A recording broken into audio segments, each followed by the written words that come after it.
All right, Dan, thanks so much. We're looking for bargains. The signs are on every corner this time of year. You know what I'm talking about, garage sales. Linda Duval from PikesPeakOnTheCheap.com is here to talk about sailing and selling. That's what they call it, right? Garage sailing? Yes. I'm a sailor. I'm out sailing. Anyway, good morning. This is a great topic because I know a lot of people who love to go garage sailing.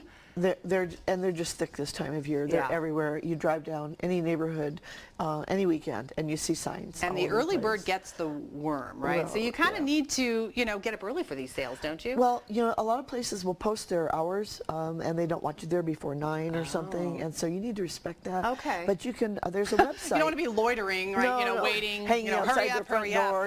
Get dressed, lady. But there are some resources, lots of places to look when you're looking for a garage sale. Find out where they are. Runs some lists of garage sales. There's also a site that I found that is really cool because it's called YardSaleSearch.com, where there's a link on the site. You can go to it.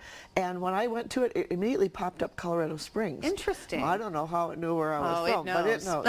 And it includes what's for sale, if there's furniture or baby stuff or whatever. It includes what's for sale, an address, and the times and days of each sale. And then you can also go on and list your own garage sale for free. For free? With all that stuff, what you're selling and And then there's a newspaper. You can still look in the newspaper as well. Yeah, that's right. Now, what if you're thinking of having a garage sale? I know that you have some things that you probably want to consider if you're doing this, because you want it to be successful. You don't want to go through all that trouble and then not make any money And off everybody's of it. got stuff they want to get rid of, and maybe you just bought a 4-hole toaster, you want to get rid of the 2-hole or whatever. I mean, but everybody's got stuff they want to get rid of. All right, so the first advice is to advertise. You want to let people know what's happening. Right, and so make signs, put them up in your neighborhood, and the city does require that you take those down as soon as your sale is over. Okay. Don't wait a week. Can you get fined or whatever. for it or anything? I think you can. Okay. Yeah, I think you can. Now, you mentioned staging the items, too, because you kind of got to think of yourself as a retail outlet, a store, right? Right, and you should put things, they say waist height or higher. Okay.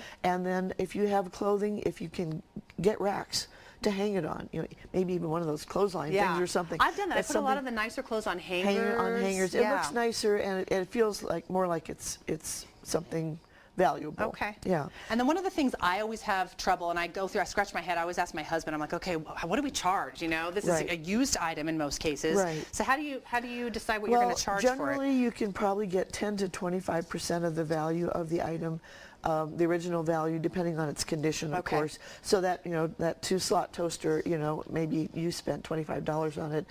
You might get $2.50. You might get $5, but I kind of doubt it. Okay.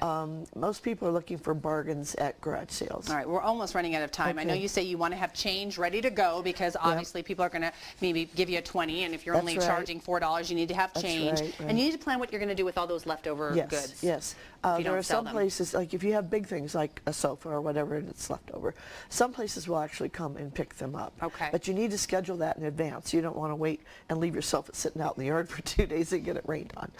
So you can call Goodwill or ARC or somebody and arrange for them to come pick up big items. I know we're almost out of time, but I got to ask you, when I know weekends are obviously prime, right. but during the month, what weekend in that month is also something to consider, right? The 1st and the 15th are when people get paid. And Think of that. They've got money, and sometimes they have a little extra cash, and that's when they go yard selling. That is some really good advice. Well, you can get more advice, plus all the happenings around town at Linda's website, PikesPeakOnTheCheap.com. Thanks so much. You're welcome. A lot of garage sales, I bet, this weekend as well. I bet there are. Thanks, Linda. It is now 8:52. We'll be right back.